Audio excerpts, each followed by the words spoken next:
Amados hermanos, que la gracia, que la paz del Señor Jesús sea en nuestros corazones. Vamos a darle la continuidad a la serie de neumatología, los dones del Espíritu Santo. Amados hermanos, vamos hoy a continuar con aquello que hemos iniciado en algunas reuniones anteriores. Nosotros en los compartires anteriores hemos hablado acerca de la obra del Espíritu Santo, de la persona del Espíritu Santo, y creemos que es necesario que todo cristiano podamos entender la obra espiritual del Espíritu Santo para saber cómo relacionarnos con Él. Porque el Paracletos, escúcheme bien hermanos, el Paracleto, el Espíritu Santo, es residente en su corazón y en el mío. Como el Espíritu Santo es residente, inhabitante en mi corazón y en el corazón de la iglesia, es necesario que lo conozcamos para que sepamos cómo tenemos que relacionarnos con Él. Por eso estamos viendo entonces esta serie de neumatología, tratado acerca del Espíritu Santo y de la obra del Espíritu Santo. En la introducción que hicimos a neumatología, en la introducción a los dones del Espíritu Santo, mostramos, amados hermanos, que el Espíritu Santo, habitante en el corazón del cristiano, cuando vino derramó dones, y la iglesia es poseedora de los dones del Espíritu Santo. Y hemos dicho también que hoy desde los púlpitos lo que se hace es que se ha sesgado la obra del Espíritu Santo, diciendo que los dones milagrosos, los dones de 1 Corintios 12, no existen. Que no existen los endemoniados, porque ya no existe don para expulsar demonios. Que no existe el don de sanidades, porque era propio solamente de los apóstoles. Y mostramos algunos versos donde el Espíritu Santo enseña el continuismo, que Él sigue operando milagros. Cuando Pedro se levanta en Pentecostés y entonces ve que se derrama el Espíritu Santo y él habla de ciertas señales y dice que todo eso iba a suceder hasta la venida de Jesucristo. Y 1 Corintios 1, Pablo le dice a la iglesia que había sido enriquecida con todo don hasta la venida del Señor Jesucristo. Entonces el Señor Jesucristo, el Dios el Padre y el Espíritu Santo siguen operando a través de los dones. Yo soy continuista. Hermano, pero es que yo no veo esos dones. La Escritura dice que primero es necesario creer. La fe es por el oír. Yo necesito creer lo que la Biblia dice. Al principio no entenderé algunas cosas. Hermano, yo no entiendo la Trinidad. Bueno, vamos a creer lo que dice la Biblia. Que hay una persona que es Dios, que es el Padre, dice yo. Hay una persona que es Dios, el Espíritu Santo, y dice yo. Y hay una persona de Dios, que es el Hijo, y dice yo. Hermano, pero yo no entiendo cómo se relacionan. Vamos a creerlo. Debemos creer sencillamente lo que dice la Biblia. Entonces vamos a hacer una introducción nuevamente. 1 Corintios 12, verso 1. No quiero, hermanos, que ignoréis acerca de los dones espirituales, o como dice la Biblia textual, los asuntos espirituales. Sabéis que cuando erais gentiles, se os extraviaba llevándoos como se os llevaba a los ídolos mudos. Por tanto, os hago saber que nadie que hable por el Espíritu de Dios llama anatema a Jesús. Y nadie puede llamar a Jesús Señor, sino, ¿por qué? Por el Espíritu Santo. Entonces, leímos nosotros en la reunión anterior la prueba de los dones espirituales. Entonces, John Rea, en la página 266 dice, hablando del verso 1 al 3, en el culto de los dioses paganos, los griegos eran arrastrados a veces por fuerzas demoníacas a un frenesí. Estos eran los poderes verdaderos detrás de los ídolos mudos. Los demonios agarraban a menudo a la gente por medio de sus poderes malignos, incluso profetizando o hablando en lenguas a través de los sacerdotes y sacerdotisas, como en el oráculo de Delfos. De modo que la prueba adecuada de la autenticidad de un don del Espíritu es el reconocimiento de Jesús como Señor por parte de la persona que manifiesta el don. Solo aquellos que verdaderamente expresan desde su corazón una sumisión sincera a Cristo, están operando en el poder del Espíritu Santo. Entonces Pablo hace esta introducción para mostrarle a los corintios las diferentes manifestaciones que había en el entorno, en el tiempo griego, cuando Pablo le escribe a los corintios. Y es que había unas ciertas manifestaciones que parecían que fuera el Espíritu Santo, que no es diferente en nuestro tiempo. En nuestro tiempo, que después Dios mediante lo vamos a ver, vamos a mirar cómo el Kundalini se ha introducido en las culturas cristianas, en la iglesia cristiana, tratando de suplantar la obra del Espíritu Santo, ¿cierto? Entonces, esta primer parte, el apóstol Pablo dice que la evidencia de que un don es verdadero es ¿por qué? Porque tiene un reconocimiento en su corazón de que Jesucristo es el Señor, el Hijo del Dios viviente, amados hermanos. Entonces, Pablo está dando respuesta en esta carta, en este tema, como muchas otras preguntas. Pablo anteriormente había respondido dudas de los corintios. Ahora quiero pasar al verso 31. Reina y Valera 60 dice: procurad pues los dones mejores, mas yo muestro un camino. La Biblia Jerusalén, mire cómo traduce: aspirad a los carismas superiores en signo de admiración. Y aún os voy a mostrar un camino más excelente. Y la Pechita traduce: pero si anhelan celosamente los mejores dones, yo les mostraré un camino todavía más excelente. Mire lo que dice John Rea acerca de este versículo, del versículo 31. Dice, en el versículo 31, Pablo habla de los mejores dones, que debería traducirse los dones más altos. Mire cómo traduce John Rea este verso. Pero ustedes están esforzándose por alcanzar, ponen gran celo en los mejores dones. Todo el argumento de Pablo en este capítulo es que Dios decide qué don darle a cada miembro de una iglesia y que ningún miembro debe considerarse mejor o más importante que los demás. Pero parece que algunos de los corintios deseaban ser apóstoles, profetas o maestros. Aparentemente ellos anhelaban los dones que poseían una naturaleza más milagrosa, los milagros, dones para sanar enfermos, lenguas e interpretaciones humanas, etc. Pablo no está animando a los corintios a calificar los dones, más bien los está amonestando por hacerlos, ya que para manifestarlos descuidaban el camino más excelente. Claramente el don de lengua se encontraba entre los primeros de la lista para los corintios. Y Pablo deseaba ponerlo en su lugar correcto. Él los exhorta a desear todos los dones, específicamente aquellos que edifiquen a la iglesia. Entonces, con este texto, Pablo estaba diciéndole a los corintios: Corintios, no solamente anhelen hacer milagros, no solamente anhelen hacer sanaciones, no solamente anhelen expulsar demonios, también anhelen otros dones que pueden edificar a la iglesia. Y cuando estudiamos el contexto 12, 13 y 14, nos damos cuenta que el Espíritu Santo estaba apuntando a la profecía, que era el don que Pablo decía que el cual deberían orar para tenerlo. Entonces, como estamos viendo los dones espirituales, vamos a definir qué es un don espiritual.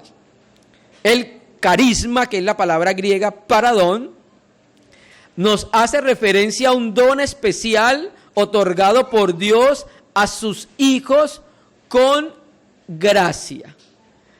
La escritura, Samuel Pérez Millo dice que los dones sirven para expresar cualidades y habilidades especiales dadas por Dios a cada creyente para capacitarlo en el servicio para la edificación de la iglesia. Y Francisco La Cueva dice: es una capacidad dada por Dios para servir al cuerpo de Cristo donde quiera y como quiera que Él lo dirija. Quiero leer la definición que tiene John Rea. Un don espiritual es la capacidad o poder sobrenatural que le otorga el Espíritu Santo al cristiano para darle la posibilidad de ejercitar su función como miembro del cuerpo de Cristo. no debe pensarse que estos dones son una habilidad natural o una posesión permanente, sino que son manifestaciones sobrenaturales y a menudo repentinas del Espíritu mismo. Entonces, esto es lo que es un don espiritual. Es un poder proveniente de Dios que le da a sus hijos para que con ese don la iglesia pueda ser edificada.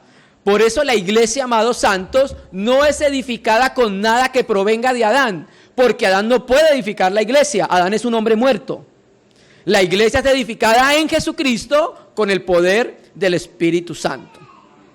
¿Cuál es el propósito de los dones espirituales? Hemos sacado 3 propósitos de los dones espirituales. 1, manifiestan el poder de Dios en el cuerpo de Cristo en la tierra. A través de ese poder, la gente, las naciones y los cristianos vamos a conocer el Dios invisible a través de las manifestaciones poderosas de los dones. Otro propósito, nos ayuda a llevar a cabo la gran comisión. En el primer siglo, los apóstoles comisionados para predicar el evangelio por el mundo entero, no solamente se ganaban el corazón de las personas a través de una buena oratoria. ¿Sabe qué más había? Poderes. A través de los dones, mostraban y daban señales que el Dios que creó los cielos y la tierra, el Padre de Jesucristo, era el Dios verdadero. Y otro tercer propósito de los dones, edifican y perfeccionan a la iglesia, amados hermanos. Entonces, Pablo, utilizando la imagen de un cuerpo, en Romanos 12, en 1 Corintios 12, nos recuerda que los diversos miembros del cuerpo de Cristo tienen diversas funciones y tienen diversos dones. Y esos dones no los podemos enterrar, porque si los enterramos tenemos que darle cuentas a aquel que nos los dio. ¿Usted recuerda la parábola de las minas? ¿Cierto? El Señor dio minas a cada uno de los siervos y el uno le trajo 5 minas que le produjo, el otro le trajo 3 minas que le produjo, o 10 minas, y el último, la mina, amados hermanos, preste atención, la mina se la llevó envuelta en un pañuelo. La palabra griega para pañuelo ahí es sudario. El sudario en el tiempo apostólico servía ¿para qué? Para envolver a los muertos. Entonces este hombre, este siervo de Dios, lo que hizo es que cogió el talento y lo metió y lo escondió en el sudario, en algo que es para muerte, un don que era para vida. Y ese siervo va a tener que darle cuenta al Señor por ese don que escondió. Entonces Dios dio dones al cuerpo de Cristo, hermano, y debemos ponerlos a funcionar y servir a los hermanos a través de él. Sigamos en 1 Corintios 12, vamos a leer desde el 4 hasta el verso 7. Estamos haciendo la introducción.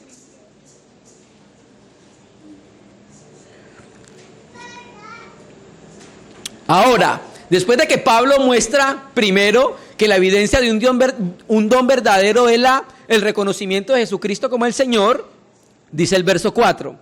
Ahora bien, hay diversidad de dones, pero el Espíritu es el mismo. Hay diversidad de ministerios, pero el Señor es el mismo. Hay diversidad de operaciones, pero Dios que hace todas las cosas en todos es el mismo. Entonces, hermanos, vemos que en el repartimiento de los dones y en el dar dones a la iglesia están involucradas las 3 personas de la divinidad: el Padre, el Hijo, el Señor y el Espíritu Santo. Y quiero llamar la atención en el verso 6, hermanos. Y esto para que entendamos que si hay alguna manifestación de algún don en medio de la iglesia, no es de nosotros. Y esto guarda nuestro corazón de algún grado de orgullecimiento, de decir entonces que la iglesia está así o que yo sirvo con este don por él mismo. No, el texto dice: hay diversidad de operaciones, pero Dios que hace todas las cosas en todos es el mismo. Lo vimos en la reunión pasada. La palabra griega para operaciones es energematón y la palabra griega para el que hace es energeo. Quiere decir entonces que el que nos energiza, el que nos da el poder para poder manifestar los dones es Dios. No crea que es por su cara bonita.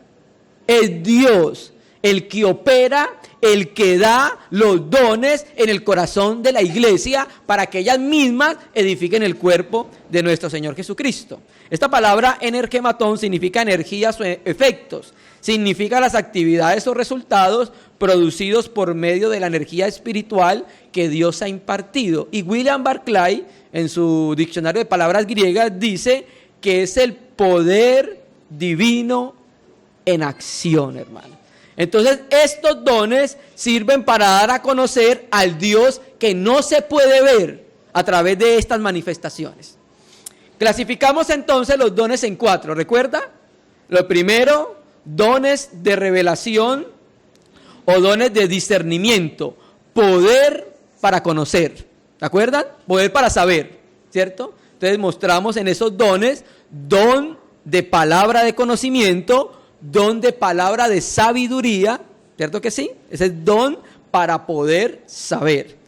Vimos entonces después los dones dinámicos, de dinamis, de dínamo, de poder. Dones para hacer, ¿cuáles? Milagros, resurrección de muertos, expulsión de demonios y sanidades, ¿cierto? Siguen operando. Hay que orar al Señor, anhelar los dones espirituales. Hoy vamos a ver entonces dones declarativos, poder para hablar. Terminaríamos con dones para servir, poder para servir. Entonces vamos a hablar hoy de los dones declarativos, poder para hablar. Son aquellos por medio de los cuales Dios puede proclamarse cuando el Espíritu Santo insta a los cristianos a que hablen públicamente. Profecías, lenguas, interpretación de lenguas. Hermano, ¿existe el don de las lenguas? Existe el don de la lengua, el bíblico, el real, el manifestado por el Espíritu Santo, porque hoy vemos una falsificación del don de las lenguas. Hay unos hermanos de una ciudad X que se reunían en una organización X, y cuando estaban en esta organización X, los hermanos X nos cuentan entonces de que el pastor en una reunión invitó a un predicador extranjero y entonces lo regañó. El predicador extranjero regañó al pastor y le dijo: ¿ya le enseñó a los discípulos a hablar en lenguas? Esto no se enseña, no es que es un don de gracia. Y el Señor lo reparte a quien Él quiere.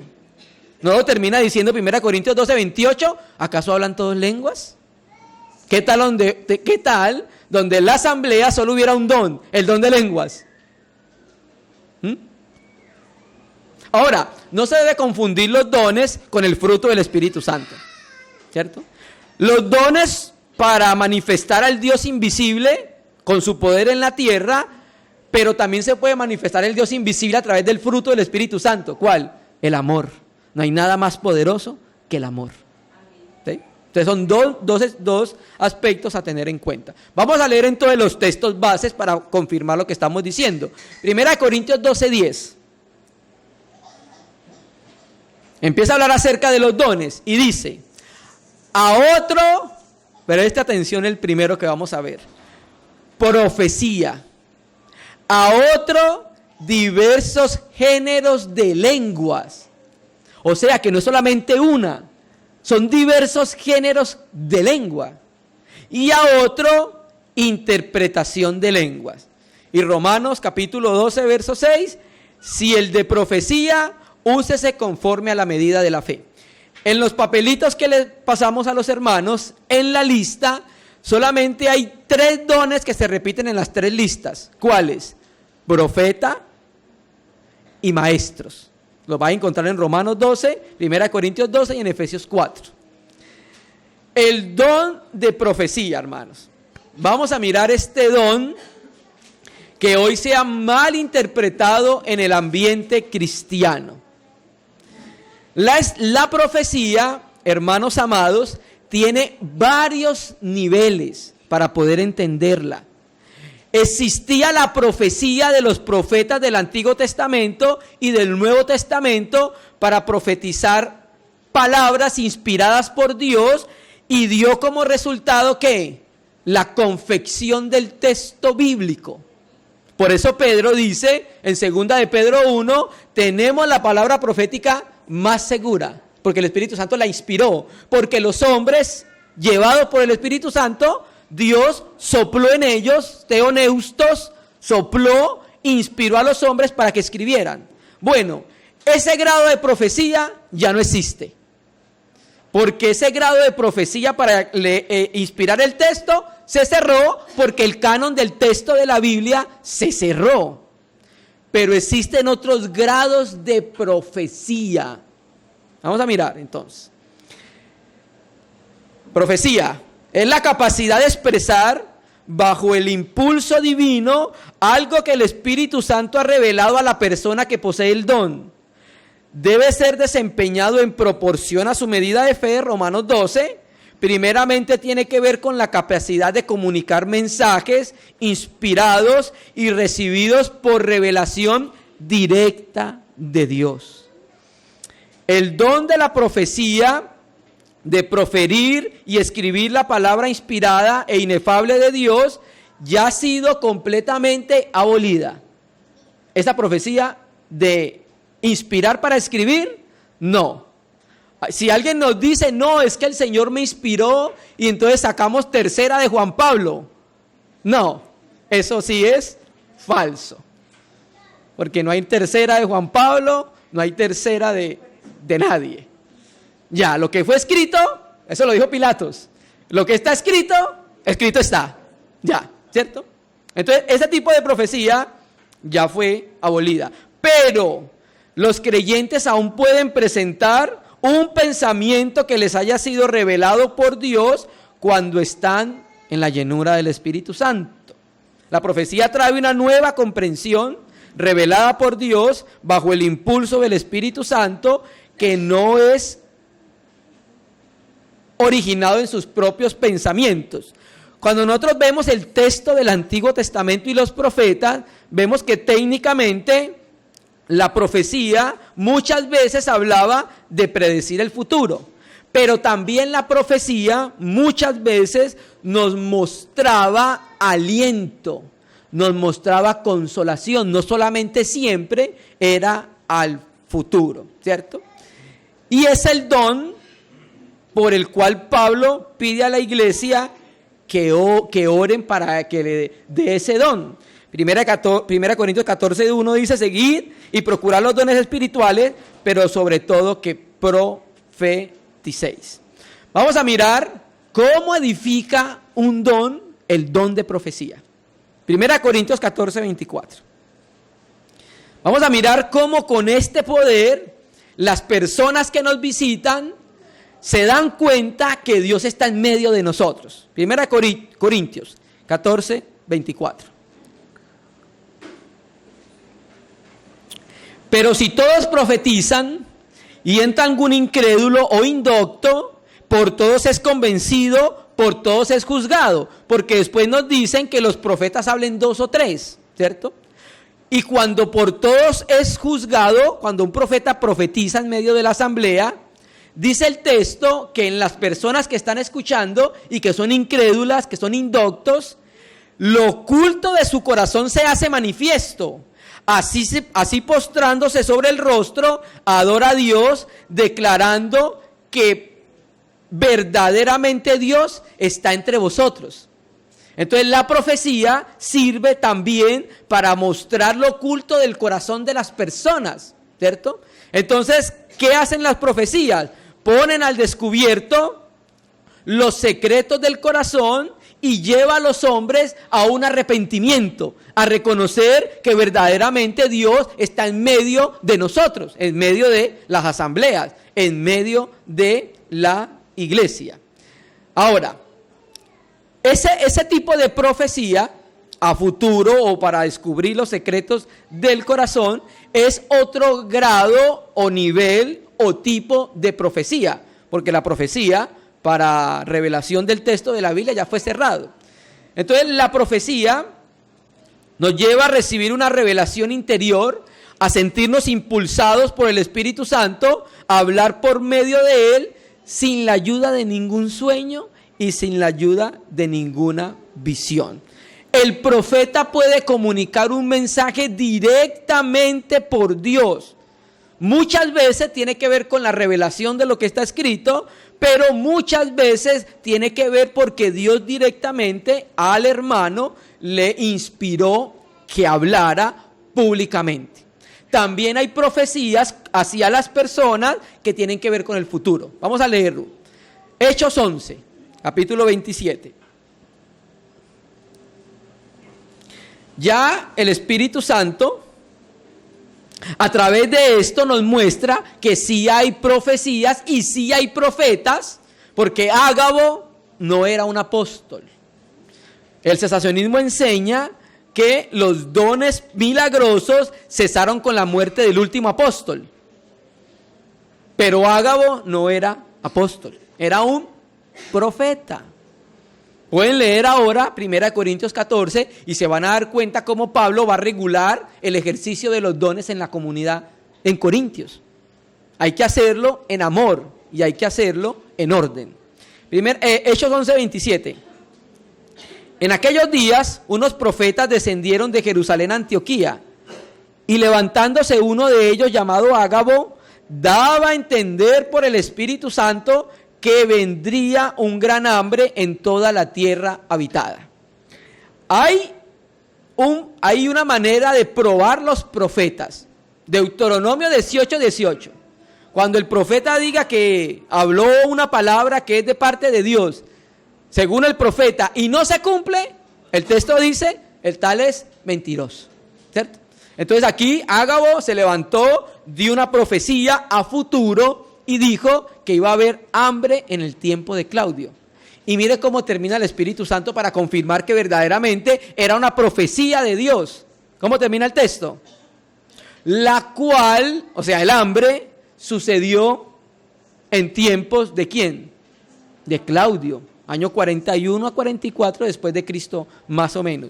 Y el mismo Ágabo vuelve a dar otra profecía. Hechos 21, verso 8. Ya el Espíritu Santo a Pablo le venía advirtiendo lo que le iba a suceder en Jerusalén. Y mire lo que dice el verso 8. Al otro día, saliendo Pablo y los que con él estaban, fuimos a Cesarea. Y entrando en casa de Felipe el evangelista, que era uno de los 7, ¿recuerda cuál es 7? Hechos 6. Posamos con él. Este tenía 4 hijas doncellas, ¿qué hacían? Profetizaban. Entonces quiere decir que no era algo exclusivo de los apóstoles y no era algo exclusivo del hombre. Las 4 eran profetas, ¿cierto? Eso es un cumplimiento de Joel 2:28, donde dice que vuestras hijas iban a profetizar. 10. Y permaneciendo nosotros allí algunos días, descendió de Judea un profeta llamado Ágabo, quien viniendo a vernos, tomó el cinto de Pablo y atándose los pies y las manos, dijo, atado: esto dice el Espíritu Santo. Así atarán los judíos en Jerusalén al varón de quien es este cinto, y le entregarán en manos de los gentiles. Generalmente los profetas del Antiguo Testamento siempre utilizaban una simbología para referir a sus actos proféticos, para ilustrar la voluntad de Dios y lo que iba a suceder. Entonces, ¿qué pasó acá? Esto es una profecía. El Espíritu Santo impulsó al profeta. Él es profeta porque él tiene el don de profeta, de profecía, por eso es profeta. Entonces el don operó, el Espíritu Santo lo llevó, vaya, profetícele al dueño del cinto, Pablo. Efectivamente sucedió lo que el profeta profetizó. Ahora, ¿cuál es el propósito de la profecía? 1 Corintios 14:3. Mire cuál es el propósito de la profecía. 1 Corintios 14:3. Pero el que profetiza, ¿escucha? El que profetiza. Profetizar no es leer solamente la palabra profética más segura. Profetizar es el ejercicio del don de la profecía. Ya hemos visto qué es profetizar, ¿cierto? Hay profecías a futuro, hay profecías que tienen que ver con las vidas de las personas, ¿cierto? Entonces, el que profetiza habla a los hombres ¿para qué? ¿Cuál es el propósito de la profecía? 1, edificación. 2, exhortación. Y 3, consolación. Entonces, mira el propósito de la profecía. Por eso tiene que haber profecía, para que la iglesia sea edificada también a través de la profecía, para que la iglesia sea consolada y para que la iglesia también sea ¿qué? Exhortada. Amén. Entonces, la edificación, el oikodomé o el oikodomeo, las palabras de Dios manifestadas en un profeta, como el mensaje de la gracia de Dios, sirve para establecer, edificar y fortalecer a la iglesia. La palabra exhortación, la palabra griega paráclesis, viene de paracleto, y la palabra paracleto es la palabra para Espíritu Santo, que significa consolador. Entonces el Espíritu Santo, por medio de la profecía, puede llegar a cabo su tarea de consuelo, ánimo y consejo en cada asamblea local. Y la consolación, una palabra muy parecida, viene de paráclesis, paramitía, significa consuelo provisto por el amor, ¿cierto? Entonces la profecía puede ayudar al corazón del hombre a poder descansar en la presencia de nuestro Señor Jesucristo, al ser consolado, ¿cierto? Hay otra profecía en 2 Corintios, segundo libro de Crónicas en el Antiguo Testamento, capítulo 15, y quiero que leamos muy detalladamente esta profecía, para que tengamos presente bien cómo es la profecía. Las profecías también denunciaban problemas personales, sociales del pueblo, animaban a los israelitas y los consolaban. Segunda de Crónicas 15, verso 1 al 8. Vino el Espíritu de Dios sobre Azarías, hijo de Obed. Presta atención a la lectura, hermanos. Y salió al encuentro de Asa y le dijo, Asa era el rey de Judá: oídme, Asa, y todo Judá y Benjamín. Yahvé estará con vosotros si vosotros estuviere con él. Y si le buscareis, será hallado de vosotros. Mas si le dejareis, también él los dejará. Muchos días ha estado Israel sin verdadero Dios y sin sacerdote que enseñara y sin ley. Pero cuando en su tribulación se convirtieron a Yahvé, Dios de Israel, y le buscaron, él fue hallado de ellos. En aquellos tiempos no hubo paz ni para el que entraba ni para el que salía, sino muchas aflicciones sobre todos los habitantes de la tierra. Y una gente destruía a otra, y una ciudad a otra ciudad, porque Dios los turbó con toda clase de calamidades. Pero esforzaos vosotros, y no desfallezcan vuestras manos, pues hay recompensa para vuestra obra.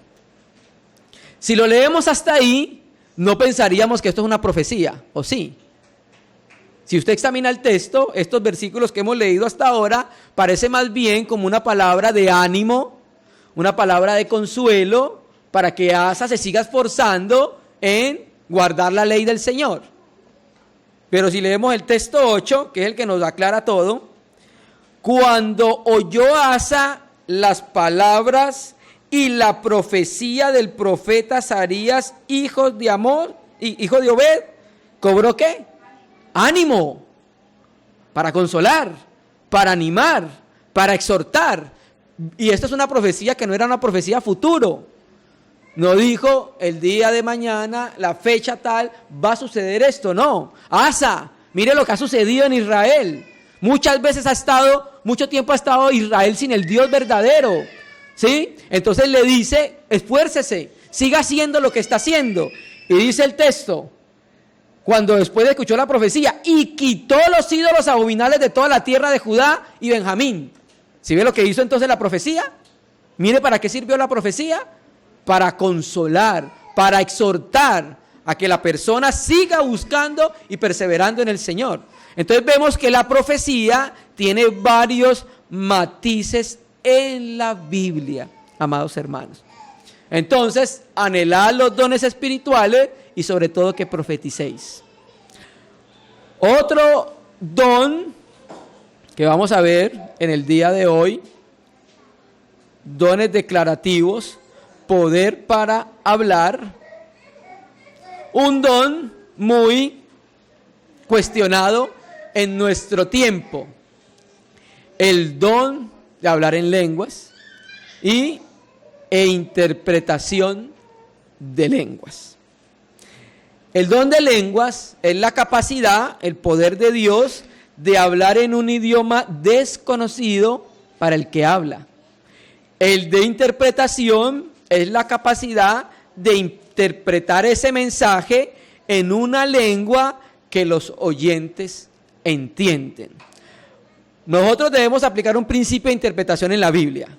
1 Corintios 14, interpretar lo desconocido por lo conocido. Entonces, lo conocido de las lenguas es ¿qué? Hechos 2. Entonces, para interpretar Corintios 14, debemos primero tomar Hechos 2 para poder interpretar una norma legítima. Leámoslo.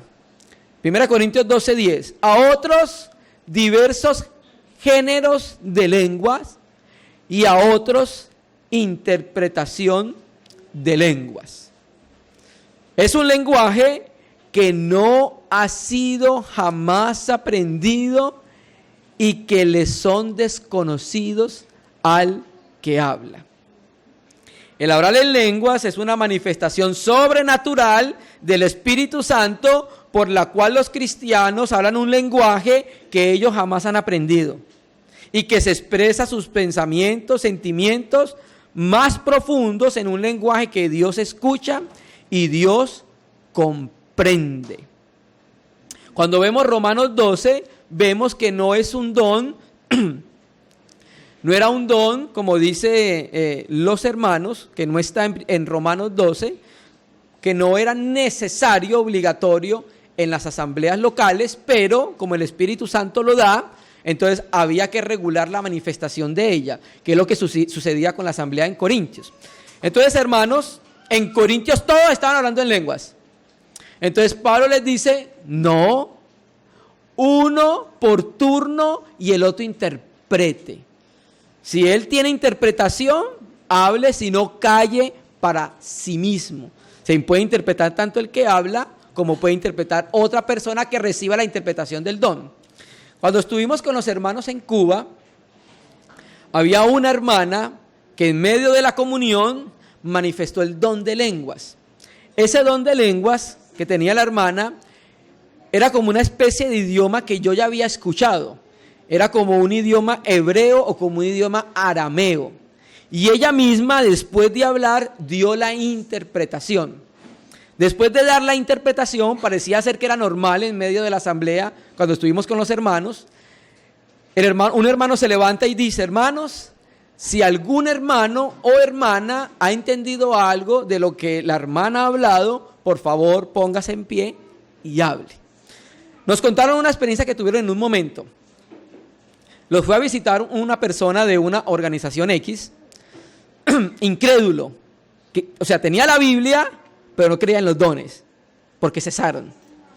Y entonces, en medio de la asamblea, resulta que este señor, este hermano, hablaba italiano como segunda lengua.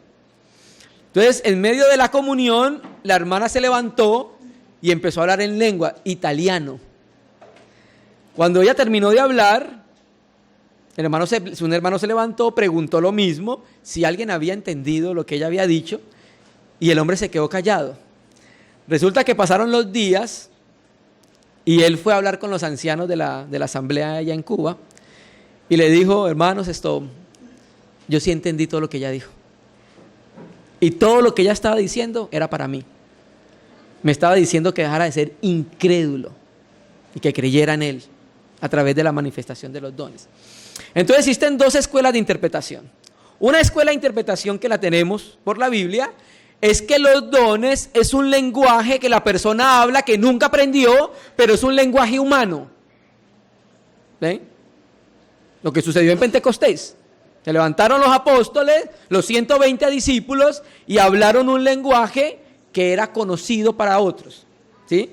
Habían mínimo unos 14 nacionalidades en esa fiesta de Pentecostés. Entonces el que hablaba egipcio escuchó lo que él decía, pero tampoco era para evangelizar. ¿Sabe qué dice el texto? Hablaba las maravillas de Dios, porque todos ellos se convirtieron por la predicación de Pedro. Pero cuando salieron las lenguas, el que hablaba egipcio, un judío que hablaba egipcio, lo escuchaba a él y decía, está hablando en el lenguaje que yo entiendo, las maravillas de Dios. Esa es una interpretación. Hay otra interpretación. La otra interpretación dice que la persona empieza a hablar un lenguaje, una glosalalia, que nadie entiende, ¿sí? Pero que hay otra persona que sabe otro idioma, digamos un ruso, y la persona entiende lo que ella habló, pero no habló en ruso, pero ella entendió como si fuera en ruso. Esa es otra interpretación que existe acerca del don de las lenguas. Entonces, hermanos, amados, las lenguas, Pablo en 1 Corintios 14 las regula, no las quita, las regula. Los corintios le estaban colocando las lenguas por encima de muchos de los dones, y Pablo le dice, no, es un don como todos los dones que hay en medio de la iglesia. Pero yo les sugiero, amados hermanos en Corintios, que anhelen el profetizar, porque la profecía es para edificación de la iglesia. Las lenguas van a ser de edificación, pero cuando se interpretan. Si no hay interpretación, no van a edificar a la casa de Dios. Entonces estos son dones declarativos, poder para hablar. El poder que da Dios para que la persona pueda dar. Entonces Pablo termina diciendo, no impidáis el profetizar, ¿cierto? Termina el texto de esa manera. Otro don, poder para hablar, dones declarativos, que aparecen en las tres listas, Romanos, Corintios y Efesios. Maestro. El don de maestro, el que enseña, aparece en las tres listas. Vamos a leerlo, Romanos 12, 1 Corintios 12, 28 y Efesios 4, verso 11. Muchas veces el don de la enseñanza del maestro va acompañado con don de sabiduría, palabra de sabiduría, o va acompañado con palabra de conocimiento, o a veces va acompañado con profecía también. Romanos 12, 7, hablando de los dones, el que enseña en la enseñanza. 1 Corintios 12, 28, y a unos puso Dios en la iglesia primeramente apóstoles, luego profetas, y lo tercero, maestros. Y Efesios 4, 11, y él mismo constituyó a unos apóstoles, a otros profetas, a otros evangelistas, a otros pastores y maestros. Entonces, el enseñar, el maestro, el que vemos acá, aunque en Romano no dice maestro literalmente, dice el que enseña. ¿Y el que enseña quién es? El maestro, ¿cierto? Ahora, hermanos, algunos hermanos dicen, no necesitamos maestros porque tenemos la unción del Espíritu Santo, y la unción del Espíritu Santo nos enseña todas las cosas. ¿Sí? Es cierto que la unción está en cada uno de los cristianos, pero ¿sabe para qué sirve la unción? Para que cuando un maestro predique, usted se dé cuenta si es verdad o es mentiras. Para eso sirve la unción. La unción sirve para que usted pese al maestro y se dé cuenta, es un falso maestro, mentiroso. Pero también la unción en su interior sirve para que usted se dé cuenta, es verdadero. Eso que está predicando sí es verdad. Entonces para eso sirve la unción, ¿cierto? La unción entonces, por tanto, no quita de en medio el don del maestro que es necesario en la casa de Dios. ¿Qué es entonces el don del maestro o el de enseñar? Es la habilidad, de comunicar de manera sencilla el significado de la palabra de Dios inspirada. Es la capacidad para explicar a la gente, a los hermanos, las verdades de Dios. A veces se otorga solo ese don, a veces viene con palabra de sabiduría y también hay veces puede darse, lo conecta con el don de pastor. ¿Por qué? Porque algunos pastores, ancianos, obispos tienen el don de enseñar. Por eso lo dice la Biblia. Y los ancianos, mayormente los que trabajan en predicar y enseñar. ¿Cierto que sí? Entonces, hermano, este don ocupa el tercer lugar en 1 Corintios 12. Habla de los creyentes dotados para la consolidación de la iglesia como el don de maestro. Este don capacita al creyente para la exposición bíblica, que es la base de la enseñanza en la congregación, en quien ha recibido la capacidad para instruir a la iglesia en la escritura del Antiguo Testamento y en la doctrina de los apóstoles conforme al Nuevo Testamento. Este don, muchas veces, como lo hemos dicho, va acompañado de una palabra de conocimiento y ayuda a que las escrituras sean abiertas. ¿Quién tenía el don de maestro? El Señor Jesucristo. ¿Recuerda cuando se encontró a los dos que iban camino a Emaús? Cuando ellos terminaron de hablar con él, le dice el uno al otro: ¿no ardía nuestro corazón cuando nos abría las escrituras? Y ese mismo don también lo tenía Felipe cuando se juntó con el eunuco y desde ahí empezó a enseñarle la Biblia. Y ese don también lo tenía Apolos, y ese don también lo tenía Priscila y Aquila, o Priscila, y ese don también lo tenía Pablo, maestro a los gentiles. Los apóstoles, como Pablo, tenían muchos dones. Apóstol, el apóstol es un don. El que no es don es anciano, y el que no es don es diácono. El diácono puede tener el don de servir, pero el diaconado es un cargo. El anciano a obispo y los dos, ancianos y obispo, son cargos, ¿cierto? Pero el pastor es un don que da la iglesia, ¿cierto? Entonces, amados hermanos, Pablo era maestro. Pablo era apóstol, pero también era maestro. Pero ¿sabe qué más era por ser apóstol? Obligatoriamente, evangelista. Usted se imagina un apóstol que llega a una ciudad desconocida. Si no es evangelista, ¿cómo evangelizar? Tiene que evangelizar. Entonces, lo más probable es que Pablo también era evangelista, pero también era pastor. Lea 2 Corintios, se va a ver el corazón de pastor del apóstol Pablo. ¿Sí? Entonces, Pablo era un hermano capacitado, equipado con los dones del Espíritu Santo. Propósito del don de maestro para la asamblea. El ministerio de la enseñanza hace que los creyentes sientan un afecto profundo por la palabra de Dios, entiendan su significado y lo aprecien. Con todo, hermanos, aunque existe el don de maestro, el maestro tiene que capacitarse. El maestro tiene que capacitarse en la enseñanza. Dios le dio el don, pero él es maestro también, porque juntamente con el don existe la capacidad, el conocimiento para llevarlo a cabo y también se prepara para ello. Y ese don de la enseñanza sirve en la iglesia para que todas las generaciones puedan ser edificadas. Segunda Timoteo 2:2. Ya terminamos con hermanos. Primera de Timoteo 2, versículo 2. Segunda de Timoteo 2, verso 2.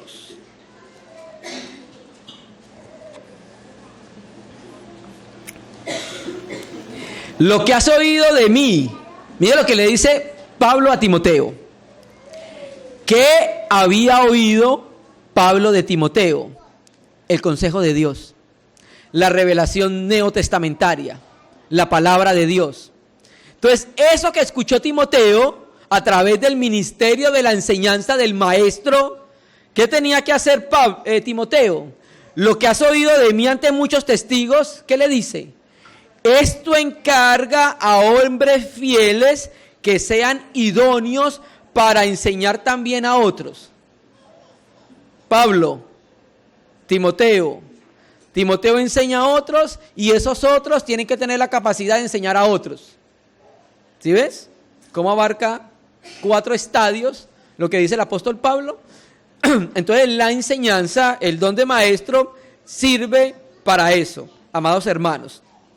Para que el consejo de Dios sea presentado, la palabra de Dios sea apreciada y los cristianos puedan ser edificados y entiendan las razones del corazón de Dios a través de la enseñanza.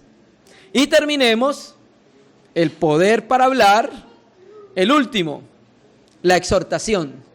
Hermanos, la exhortación no es gritar a los hermanos, no es regañar a los hermanos. La exhortación es algo diferente, ¿no? Romanos capítulo 12. Romanos 12, verso 6. ¿Usted no ha escuchado por ahí? Lo exhorté, porque lo gritó.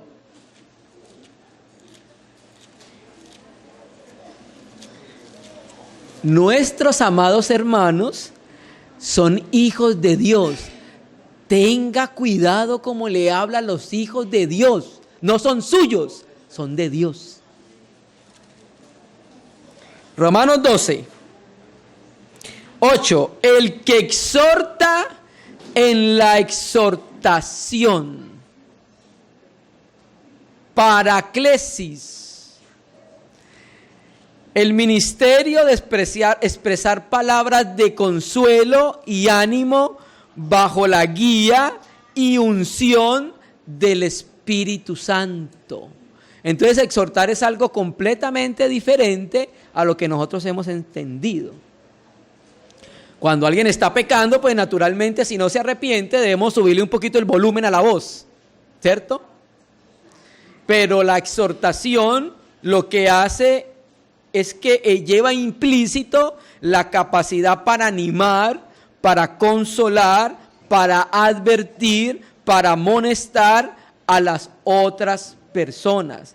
Generalmente las sinagogas, eso lo pueden ver con el Señor Jesús y con Pablo, cuando están en la sinagoga, después de la lectura de la ley o la lectura de los profetas que correspondía con ese día, se invitaba a algún miembro si tenía alguna palabra de exhortación. Esta palabra exhortación proviene de la palabra para, que significa junto o al lado de, y el verbo kaleo, que significa llamar. De ahí entonces se entiende que es la persona que es llamada al lado de alguien, hermano, para consolarla, para animarla y para exhortarla, ¿cierto? Entonces es una de las palabras que más utiliza el apóstol Pablo en el Nuevo Testamento, del cual habla refiriéndose a la idea de que a través de la exhortación influye en alguna persona, ¿cierto? Entonces Pablo utiliza sinónimamente esta palabra exhortación como animar, como ayudar, como consolar. Eso es poder para hablar, ¿cierto? Muchas veces nosotros estamos caídos, hermano, tantas situaciones, y entonces hay un hermano o hermana que tiene ese precioso don y llega a nuestra vida y nos consuela con esa exhortación. Eso lo vivimos nosotros en el campamento de Sasaima el año pasado. Estaba hablando con un hermano de otro país X y me estaba contando acerca de su situación. Cuando estábamos hablando, llegó un hermano, y este hermano venía con don de conocimiento y don de exhortación. Y ese hermano, brotó de su corazón una alegría por las palabras que trajo el hermano del Señor en el ejercicio de don de conocimiento y don de exhortación. Lo consoló a través de la exhortación, lo animó, ¿sí? Entonces, amados hermanos, vamos a detenernos por ahora.